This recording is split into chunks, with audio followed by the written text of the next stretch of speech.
There are some horrors throughout history when the actual scale of what was happening wasn't entirely clear at the time. To varying degrees, of course. I don't want to excuse the moral failures of others in the past as I condemn the moral disgrace of the present.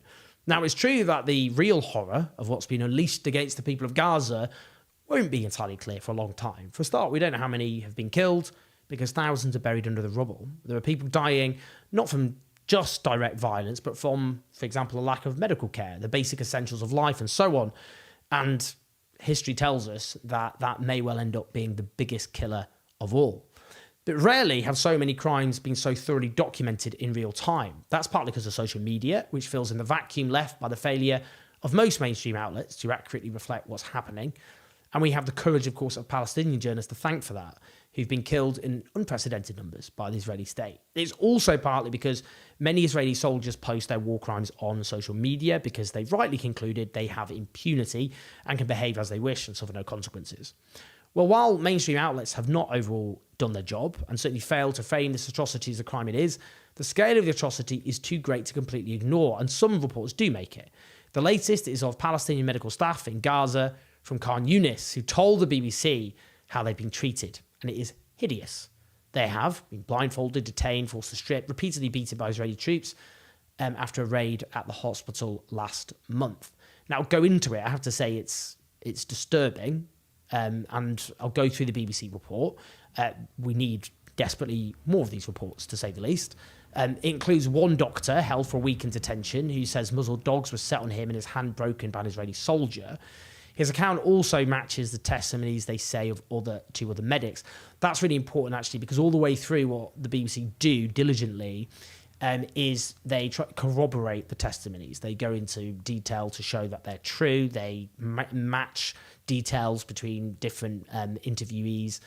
They do more than one interview with each to make sure that the details are consistent. They track their movements, that kind of thing. Now, what they say includes their experiences being humiliated, beaten, drenched in cold water, made to kneel in an uncomfortable position for hours. The IDF raided the hospitals in Khan Yunis in the south. That came after they violently dismantled, essentially, Gaza's entire medical system with the mass slaughter of doctors, nurses and patients. The pretext was of the hospital housing Hamas operatives. I just want to say something just while I'm going through this. One of the many terrible failures of reporting of this onslaught against Gaza is what Israeli politicians and leaders and officials said they were going to do. Just after the 7th of October, Yoav Gallant, Israel's Minister of Defense, said that he'd released all the restraints and restrictions on Israeli soldiers. Now, why isn't that always referred to when we're in articles like this, for example? I mean, because that, explains what we're talking about. It's just so obvious, And I just think that is an example of how the nature of this crime is not properly discussed. Because if the Minister of Defense has said he's removed all restrictions and restraints on Israeli soldiers, then what we're talking about here is not a surprise, is it? Because they know they have no restraints or restrictions, they can get away with anything. It's an important point. Now, the footage the BBC has includes men stripped to their underwear by the hospital's emergency building, kneeling with hands behind their heads. They say that anyone who tried to move their head or make any movement got hit, and they were there for 2 hours. Experts in humanitarian law quoted by the BBC suggested these accounts very clearly cross into cruel and inhumane treatment. Now, really horribly to read, actually. When the IDF took over the hospital, there were nearly 200 patients, many bedridden, and the medical staff detained couldn't care for them anymore because they were detained. So patients reportedly died, not least because of conditions at the hospital, a lack of electricity and water and so on. The BBC say they've seen footage of patients lying on beds with their hands zip-tied, their arms also raised. Also accounts of mock executions, the slashing of legs with broken bottles, being beaten with sticks, hoses, rifle butts and fists. Now, the 3 medics the BBC spoke to were transported to Gaza, blindfolded after being released because the soldiers couldn't find any evidence to pin on them. Now, the BBC proved their testimonies were correct, for example, tracking their movements, and say these testimonies were at odds with claims by the IDF. Well, yeah, I think you can clearly say what's happened there. It's because the IDF have lied. Because the IDF lie and lie and lie again, and it is the responsibility of journalists to make that clear. Now, it's really disturbing that the Red Cross say since 7th of October, Israel suspended detention visits. We don't actually really know what's happened to detainees, except when we get reports from those who are released and who survived. There are other reports, for example, of a doctor who was detained, being severely beaten, a chain placed on him as though he was an animal, given a plate of food and ordered to eat like a dog. We hear more of those reports. We had reports from UNRWA, the main humanitarian agency in Gaza, which Israel led a smear campaign against, despite utterly failing to produce evidence to substantiate its claims. According to UNRWA, some employees released into Gaza after being detained suffered physical and emotional abuse by the authorities, coercing them into making claims that UNRWA had Hamas links and its workers participated in the 7th of October attacks. That includes severe physical beatings, waterboarding, and also threats about their family members. UNRWA also looked at the conditions facing Palestinian detainees in general, with more than 4,000 men, women, and children detained in Gaza since December. Some include those with Alzheimer's or severely ill with cancer.